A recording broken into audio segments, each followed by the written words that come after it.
వచ్చిన ఆకాశాల గురించి చదువుకుంటున్నాం. అది ఇవాళ దాన్ని కొంచెం పక్కన పెట్టేసి మనకు ఇవాళ 3 డిసెంబర్. నిన్న యాక్చువల్గా మన దీన్ని మనం గుర్తు చేసుకుందాం అనుకున్నాం కానీ నిన్న వేరే విషయం చెప్పుకోవటం అయింది. ఇవాళ మరి 2 డిసెంబర్ 1956 బాబా ఉడతారాలో సతారాలో ఉండి బాబా ఉడతారాలో యాక్సిడెంట్, అసలు నిజానికి యాక్సిడెంట్ అంటే దుర్ఘటన అంటాం మనం. దుర్ఘటన కాదు, అది స్వయం ఘటన. అది బాబా యాక్ట్ ఆఫ్ గాడ్ అన్నారు దాన్ని. అందుకనే అంటే భగవంతుడు స్వయంగా నిర్ణయించి ఆయన జరుపుకున్నటువంటి సంఘటన. ఎందుకోసం?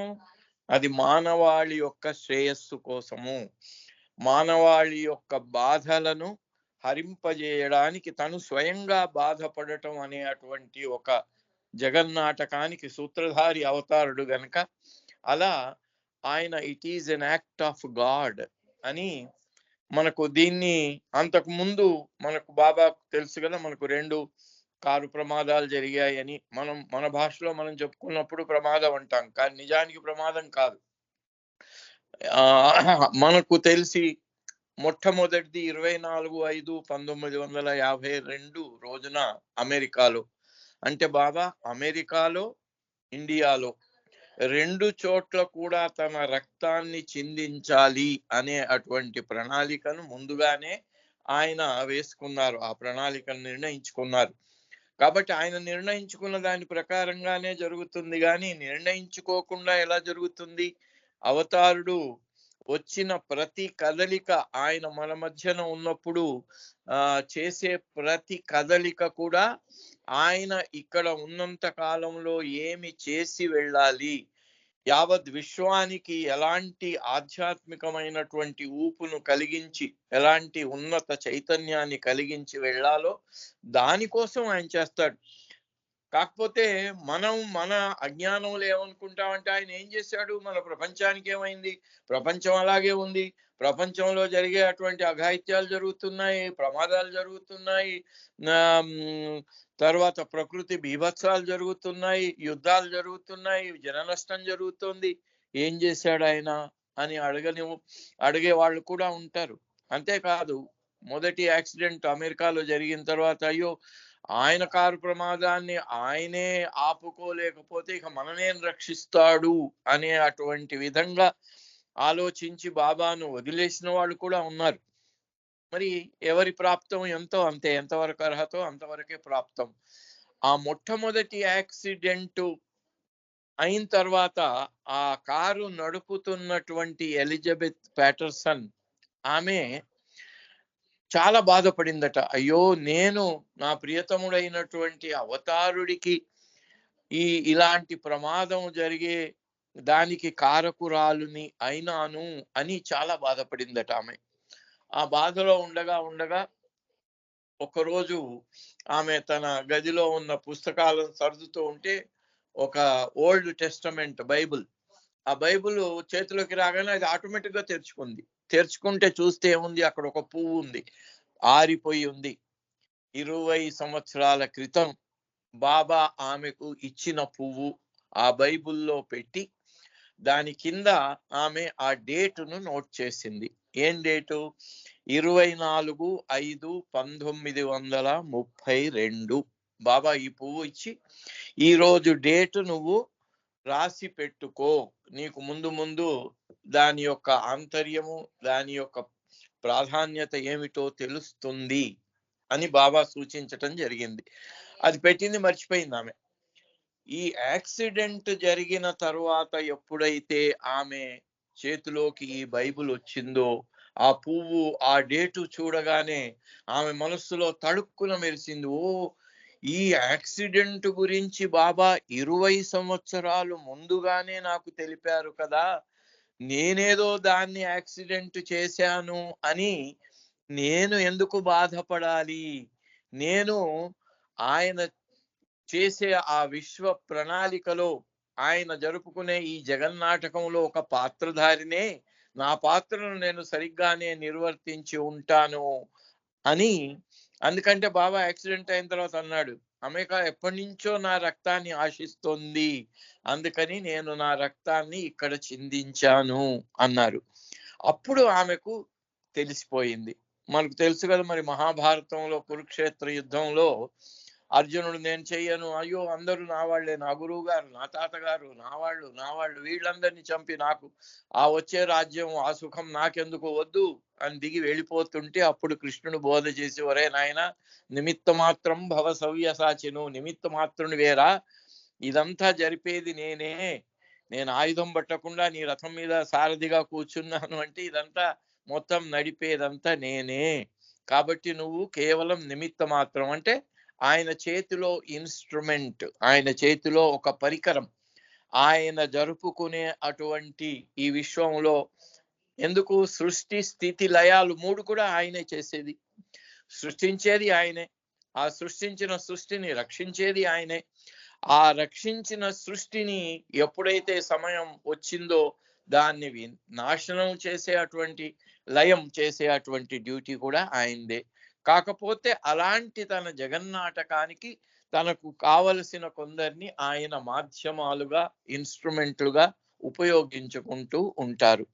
అది అప్పుడు ఎలిజబెత్ ప్యాటర్సన్ కు ఎప్పుడైతే తెలిసిందో అప్పుడు ఆమె మనస్సు తేలిక పడిపోయిందట, బాధపడుతున్న ఆ బాధంతా ఉపశమించిందట. ఎందుకు, దీంట్లో నాదేమి లేదు, ఆయన 20 సంవత్సరాల క్రిందనే నాకు సూచన చేశారు, ఈ 24/5 రోజున ఏం జరగబోతుందో అనే విషయం 20 సంవత్సరాల తర్వాత జరిగింది, ముందుగానే ఆయన చెప్పటం జరిగింది అన్నాడు.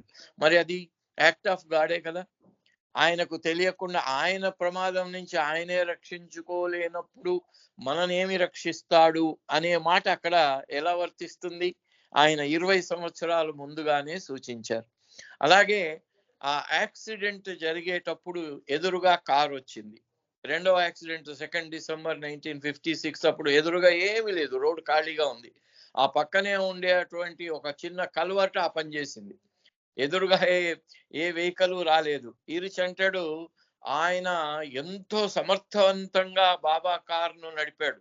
ఒకసారి అయితే ఉత్తర భారతదేశానికి వెళ్ళి 36 గంటలు చేసిన ప్రయాణాన్ని 24 గంటల లోపు మళ్ళీ వెనక్కి తీసుకెళ్ళాలి అంటే ఆయన నడుపుతున్నప్పుడు ఆయనకు ఎలా అనిపించిందట అంటే, బాబా ఈయన కోసం ఒక సెపరేట్ ఒక పైప్ లైన్ లాంటిది, ఒక భూగర్భంలో ఉండే అటువంటి ఈ కారు కోసమే సృష్టించినట్టుగా అలా దాంట్లోంచి వెళ్ళిపోయిందట. ఎలా వెళ్ళిపోయిందో, ఎలా డ్రైవ్ చేశానో, ఎలా చేరామో 24 గంటల లోపల వచ్చాం. అంత పర్ఫెక్ట్ గా, అంత స్పీడ్ గా నడిపించగలిగినటువంటి ఈరిచ్ ఆ రోజు స్పీడ్ కూడా లేదట. అలాంటిది వెళ్ళి ఆ కల్వర్ట్ కు తగటం, ఆ యాక్సిడెంట్ అవటం. ఆ యాక్సిడెంట్ జరిగింది రెండవసారి. మొదటిసారి జరిగిన యాక్సిడెంట్ లో ఎదురుగా ఒక ఎక్స్ సర్వీస్ మెన్, ఆయన ఒక కాలు లేదు, ఆయనకు కావలసిన విధంగా చేతులతోనే అన్ని యాక్సిలరేటరు, క్లచ్ చేతులతోనే నడుపుకునేలాగా, బ్రేక్ నడుపుకునేలాగా చేయించుకున్నాడట. ఆ ఫస్ట్ డ్రైవ్ అది. దాంట్లో ఆయన కాబోయే భార్య, వాళ్ళ తల్లి అంటే అత్తగారు, వాళ్ళు ప్రయాణం చేస్తున్నారు దాంట్లో. ఎప్పుడైతే అత్తగారు ఈ కారు ఆ కారు ఢీకొనటానికి ఎదురుగా స్పీడ్ గా వచ్చేస్తున్నాయో అప్పుడు ఆమెకి యాక్సిడెంట్ అయిపోతుంది అని ఆమెకు అనిపించి చేతులు పైకెత్తి, ఓ భగవంతుడా, ఓ లార్డ్ ప్లీజ్ సేవ్ అస్ అని అరిచిందట. ఆ కారులో ఉన్న ఆ ముగ్గురికి, కాలుపోయినటువంటి ఆ సైనికుడికి,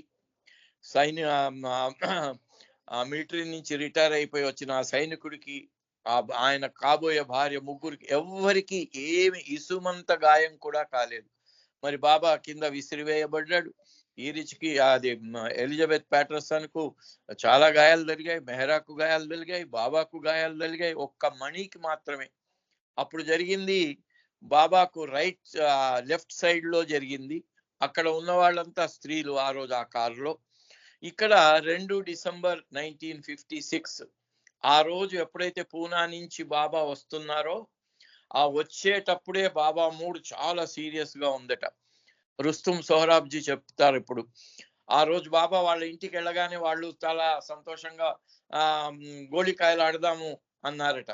అంటే బాబా అన్నారు, ఉన్నాయా గోళికాయలు, రండి రండి అని తీసుకెళ్లి అన్నిటినీ ఆ మంచం మీద పరిపించి బాబా ఒకటి ఆ స్ట్రైకర్ గోళికాయని తీసుకొని కొడితే చెల్లా చెదరైపోయి చాలా గోళికాయలు పగిలిపోయినాయట. అంత బాబా అంత గాంభీర్యతను బాబాలో ఎప్పుడు మేము చూడలేదంటారు వాళ్ళిద్దరు. అంటే ఆ జరగబోయే అటువంటి దానికి అలా ప్లాన్ చేశారు ఆయన.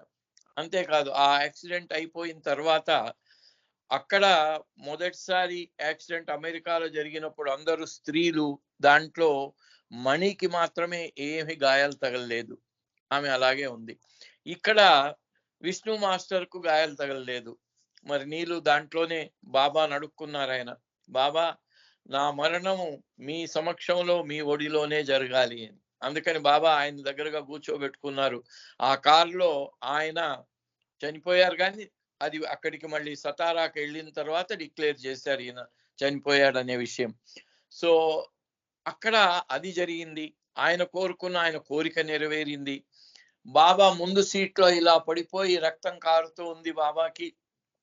అప్పుడు విష్ణు మాస్టర్ చూసి అనుకున్నాడట, ఓహో బాబా ముఖం ఇంతగా వెలిగిపోతుంది ఎందుకు?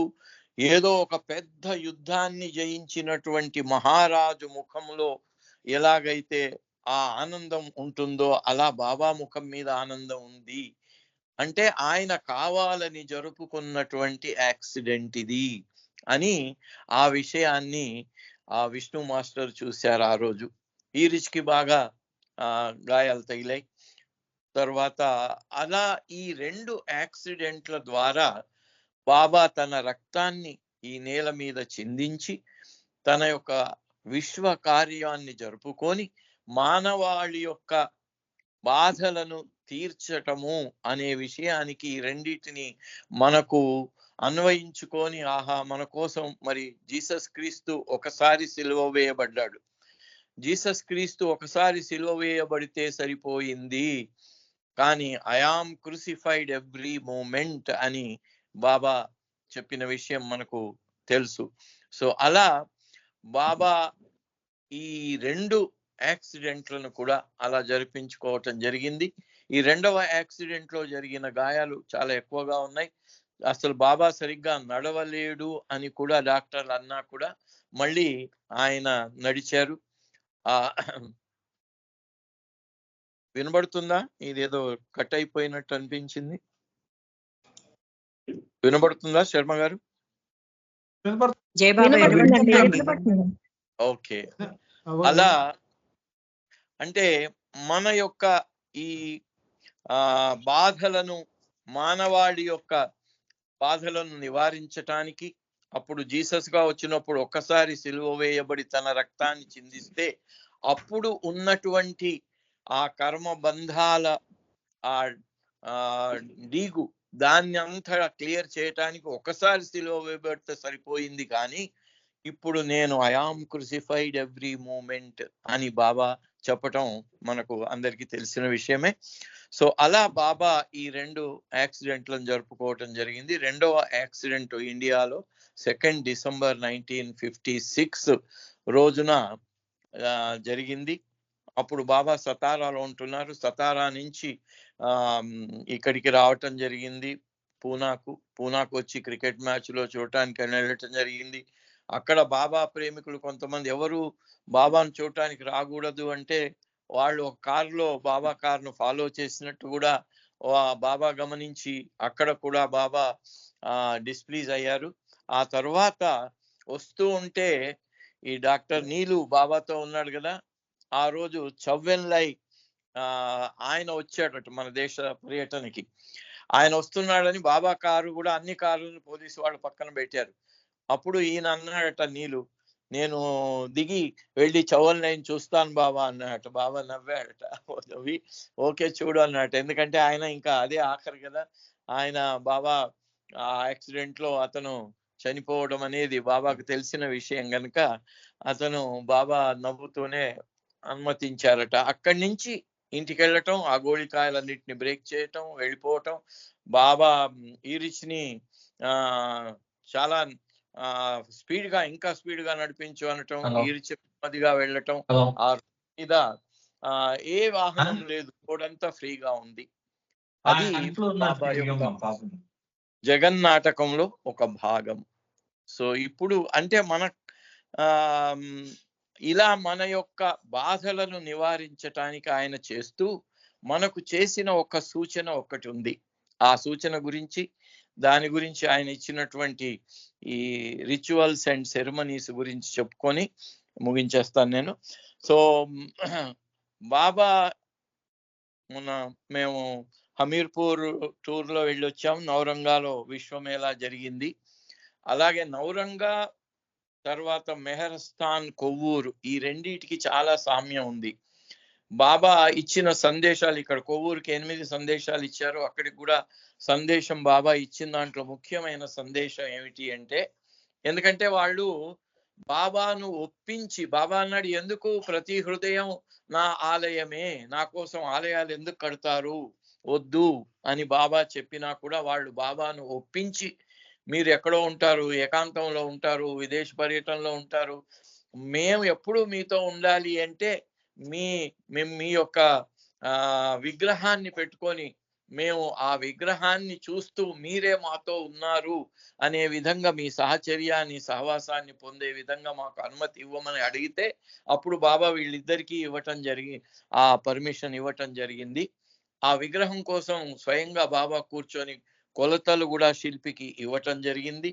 దానికి ఇక్కడ అక్కడ 2 చోట్ల కూడా ఆ ప్రారంభోత్సవానికి బాబా తన సెక్రటరీ ఆదికే ఇరానీ, తర్వాత మహారాణి శాంతాదేవి, ఆ మహారాణి, బరోడా మహారాణిని, ఇద్దరిని పంపించటం జరిగింది అక్కడికి ఇక్కడికి. అక్కడ బాబా చెప్పిన ముఖ్య సందేశం ఏమిటి అంటే, మీరు ఇంత ప్రేమతో నా కోసం ఈ ఆలయాన్ని నిర్మించారు, ఈ ధామ్ను ఆలయాన్ని నిర్మించారు, కానీ ఎవరైతే నా దర్శనం కోసం ఆ ఆలయంలోకి వస్తారో వారు వారి హృదయంలో నన్ను తీసుకొని వస్తేనే అక్కడ నేను కనబడతాను, నా దర్శనం వారికి లభిస్తుంది.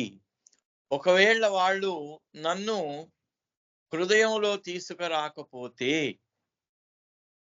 నన్ను హృదయంలో తీసుకొని రాకపోతే అప్పుడు అక్కడ కేవలం విగ్రహమే ఉంటుంది అని చెప్తూ, ఈ సందర్భంగా బాబా మనకి ఇదే ఈ హృదయములో ఉండటము అనే అటువంటి విషయాన్నే బాబా కర్మకాండలకు అన్వయించి చెప్పటం జరిగింది.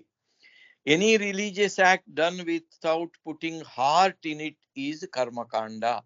కర్మకాండ అంటే ఏంటి?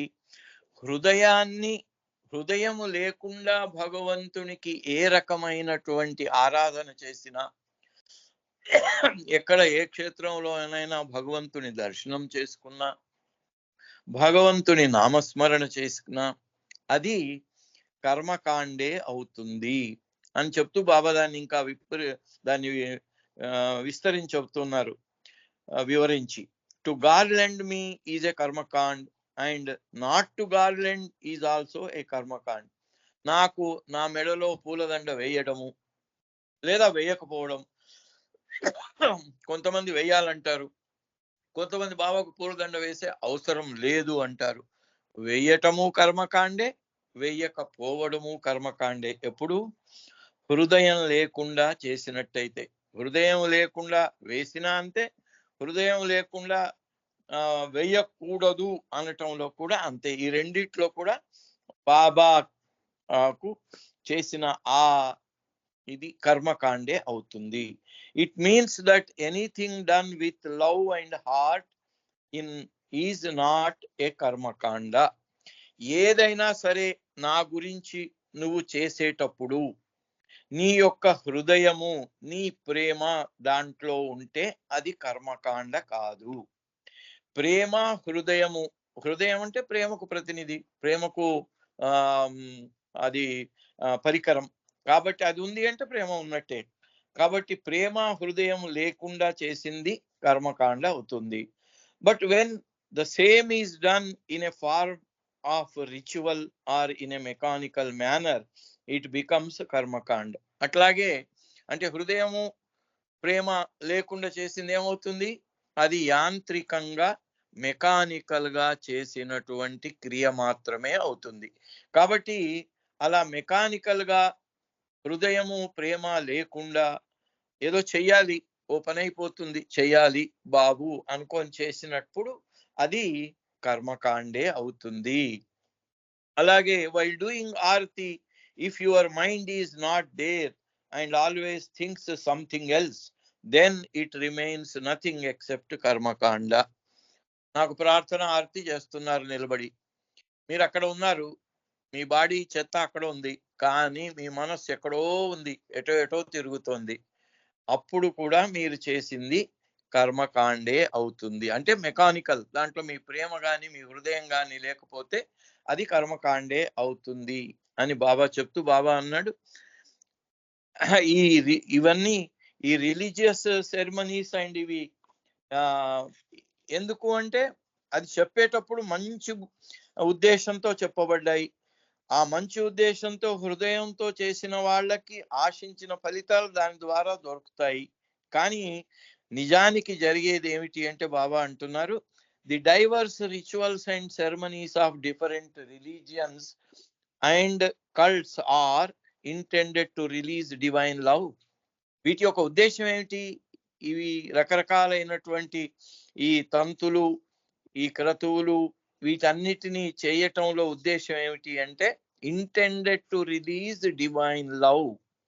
వాటి ద్వారా, అది చేయటం ద్వారా భగవంతునికి భక్తుడికి, ప్రియతముడికి ప్రేమికుడికి అక్కడ ఒక దివ్య ప్రేమ ప్రసారం జరగాలి. దివ్య ప్రేమ అనేది ప్రియతముడి నుంచి ప్రేమికుడికి రావాలి. దానికోసం ఇవన్నీ ఉద్దేశించి చేయబడినాయి. But they mostly bind the soul to the repetitive mechanism of expressive forms.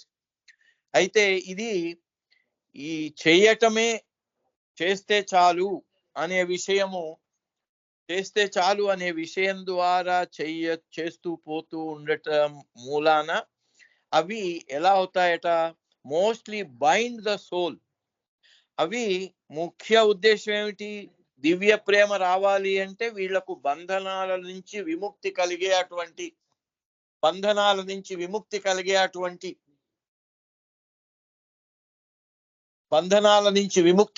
అటువంటి ఆ దివ్య ప్రేమ అందుబాటులోకి రావాలి. గాని అక్కడ దివ్య ప్రేమ రావటానికి మూలంగా ఇదేదో చెయ్యాలి అని ఒక బైండింగ్ లాంటిది ఆత్మకు, లోపల ఉన్న ఆత్మకు బంధనాల నుంచి విముక్తి కలిగే దానికంటే బదులుగా దానికి ఇంకా ఒక కొత్త బంధనంగా ఏర్పడుతూ ఉంటాయి.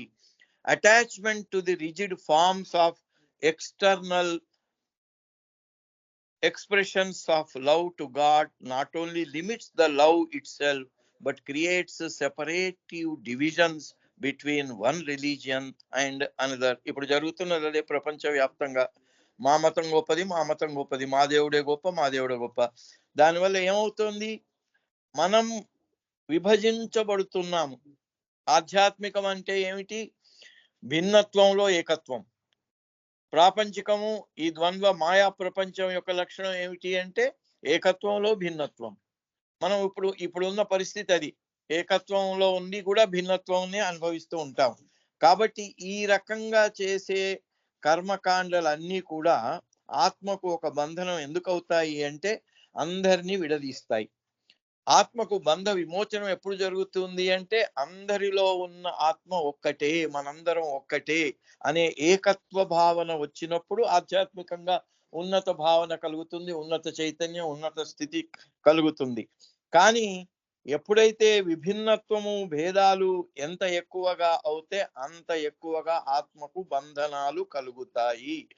Therefore, the rituals and ceremonies often bind the soul to ignorance and illusory separateness and become an obstacle to real illumination. ఆ ప్రేమ ద్వారా అంతరంగంలో కలిగే అటువంటి ఆ దివ్యానుభూతి కలగకుండా ఇవి ఆపేస్తూ ఉంటాయి అని బాబా ఈ రిచువల్స్ గురించి అలా చెప్పటం జరిగింది. సో ఇది ఈ రిచువలిస్టిక్ ప్యాటర్న్ కి మనకు తొలి రోజుల్లో మెహరాబాద్ లో జరిగిన ఒక సంఘటన మనం తలుచుకున్నట్టయితే బాబా అప్పుడు అక్కడ జరిగిన సంఘటనల దృష్ట్యా ఒక ఆదేశాన్ని ఇచ్చారట మండలి వాళ్ళకి. ఆ ఫిజికల్ లేబర్ అంటే గమేళా యోగం మెహరాబాద్ లో చేస్తున్న రోజుల్లో వాళ్ళ యొక్క పర్సనాలిటీ, వాళ్ళ యొక్క స్వభావాలు, వాటిలో విభిన్నంగా వాళ్ళలో కలిగే అటువంటి కోపతాపాలను చూసి బాబా ఈ ఆదేశాన్ని జారీ చేశారట. ఏమని? To make the mandali gain more control of themselves, Baba stated the following 2 rules. 2 rules పెట్టారట అప్పుడు. ఏంటట? Each morning every member of the mandali should touch the feet of every other member. ఈ మండలి వాళ్ళందరూ అప్పుడు అక్కడ పనిచేసి గమిళ్ళ యోగంలో ఉండి బాబా దగ్గర ఉండే వాళ్ళందరూ కూడా ప్రతిరోజు వీళ్ళందరూ అంటే భిన్నత్వానికి బదులు ఏకత్వాన్ని తీసుకురావటానికి ఇదొక బాబా ఇచ్చిన ఆదేశం. ఏమిటి? You are my brother. ప్రతి ఒక్కడు ఇంకో మిగిలిన వాళ్ళ కాళ్లను ఇలా తాకి చేతులతోని యు ఆర్ మై బ్రదర్, నీవు నా సోదరుడివి అని చెప్పి ఆ కాళ్ళు ముట్టుకోవాలి. During the 24 hours of the day, if anyone expresses anger and speaks bitterly to anyone else, I should be informed immediately. I will then fall at the offender's feet and salute him. అలా ఈ వ్యవహారంలో వీళ్ళందరూ కలిసిమెలిసి ఉన్న టైంలో ఎవరికైనా అనుకోకుండా కోపం వచ్చి ఆ కోపాన్ని నిగ్రహించుకోలేకుండా మిగిలిన వాళ్ళ మీద పడి వాళ్ళను నానా తిట్టి రభస చేసినట్టయితే ఆ విషయం నా దృష్టికి తీసుకురావాలి.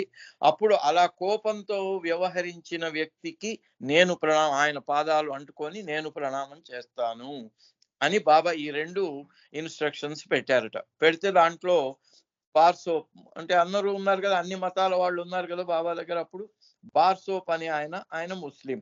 ఆయన అన్నాడట, the first rule is against the Shariat. అంటే చూడండి, అంటే షరియత్ అంటే రిచువల్స్ అండ్ సెరమనీస్. ప్రతి మతానికి ఉండే రిచువల్స్ అండ్ సెరమనీస్ అవి ఎలా బంధిస్తాయో అనే దానికి ఈ ఉదాహరణ.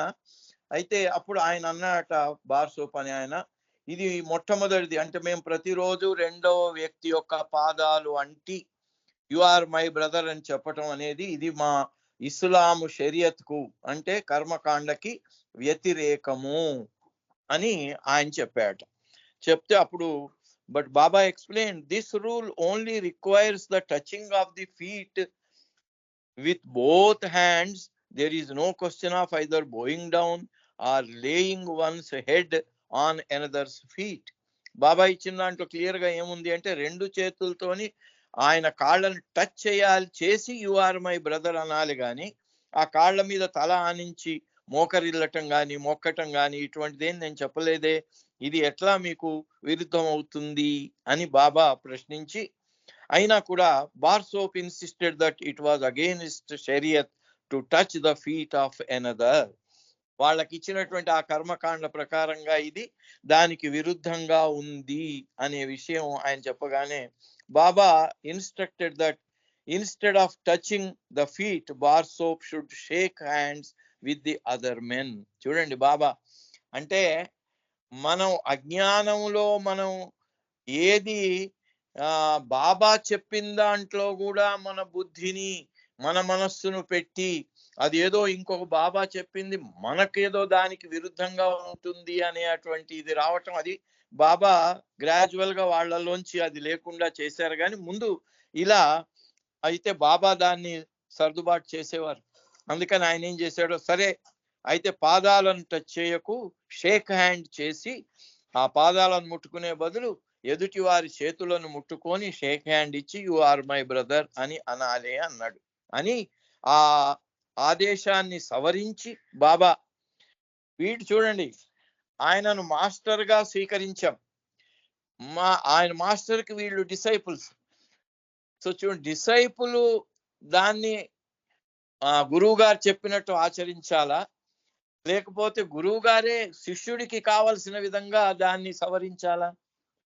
ఇది బాబా అది ఒప్పుకున్నాడు. కానీ హఫీజ్ సూక్తి బాబా మంజిలే మీమ్ నుంచి ఆఖరు 31 జనవరి 1969 రోజున కూడా అక్కడ హఫీజ్ సూక్తిని చెప్పించారు బాబా. befitting a fortunate slave, carry out every command of the master without any question of why and what. ఇక్కడ చూడండి, మరి బాబా ఇచ్చిన ఆదేశాన్ని, అది ఎందుకు బాబా ఇచ్చారు, అది మరి ఇది షరియత్కు విరుద్ధం అవుతుంది అనే ప్రశ్నే మనస్సులో ఉదయించకూడదట. ఎందుకు ఇక్కడ ఆ షరియత్ అనేది ఈ బాబాకు ఈ డిసైపుల్ కి మధ్యన ఉన్న రిలేషన్ లో అడ్డుపడి ఆత్మకు తన బంధనాన్ని రిలీజ్ చేసే బదులు ఇంకొక బంధనాన్ని కల్పించే స్థితికి వెళ్ళిపోయింది. అప్పుడు బాబా రంజు అబ్దుల్లా కూడా ఉన్నాడు అక్కడ, ఆయన కూడా ముస్లిం కదా. అందుకని Baba then asked him, do you find any religious difficulty in following this? Ramjoo Abdulla అని అడిగాట బాబా. అడిగితే రంజు అబ్దుల్లా అన్నాడు, I do not consider the rules to be against the shariat and I accept the first rule, but I will not report to you and allow you to touch my feet. అయితే బాబాకు ఈ రంజు అబ్దుల్లా రెండిట్లో ఈయన మొదటిది నాకు నా షరియత్కి, చూడండి, ఈయన గురువు గారు చెప్పింది చేయటం అనే అటువంటి ధ్యేయమే ఉన్నందువల్ల ఇది నా షరియత్కు అగేన్స్ట్ ఏమి కాదు అన్నాడు. అని నేను దాన్ని పాటిస్తాను, నా ఇతరుల పాదాలను చేత్తో తాకి యు ఆర్ మై బ్రదర్ అని మీరు చెప్పమన్నట్టే చెప్తాను. కానీ రెండవ ఆదేశం ఉంది చూసారా, ఎప్పుడైతే కోపం వచ్చినప్పుడు, కోపంతో మేము దురుసుగా ప్రవర్తించినప్పుడు మీ దృష్టికి తీసుకురావాలి అన్నారు కదా, తీసుకొస్తే ఏం చేస్తారు, మా కాళ్ళ మీద మీరు తలా నుంచి మాకు ప్రణామం చేస్తారు, అది మాత్రం నేను చేయలేను అన్నాడు. అప్పుడు Padri and Nervous also refused initially to abide by the second rule. ఈ సెకండ్ రూల్ ను ఆచరించడానికి పాద్రియును నర్వస్ వీళ్ళు కూడా చేశారు, వ్యతిరేకించారు. చూడండి, అంటే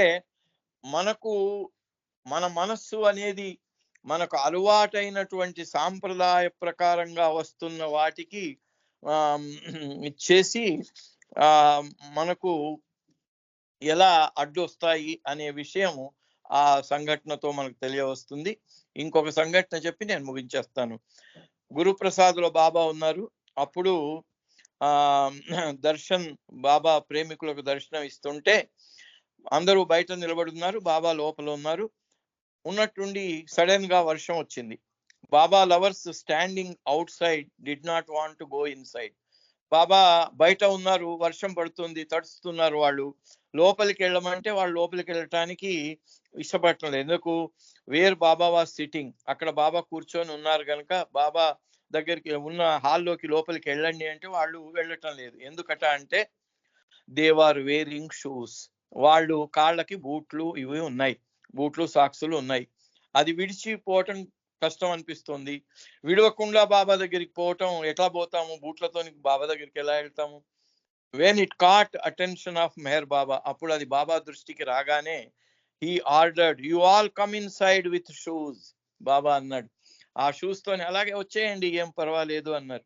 మేము ఫస్ట్ అమెరికాకి వెళ్ళినప్పుడు మా అమ్మాయి దగ్గరికి అక్కడ ప్రేయర్ గ్యాదరింగ్ అని పెట్టారు. ఆ రోజు -14 ఉంది. మేము వెళ్ళాం, బూట్లు విప్పుతుంటే ఆ ఇంటి ఆమె జానెట్ అని ఆమె చెప్పింది, no no no don't take it, come with అని. ఆ బూట్లతోనే నిలబడి ప్రేయర్స్ చేసాం, ఎందుకంటే అక్కడి అవసరం అది.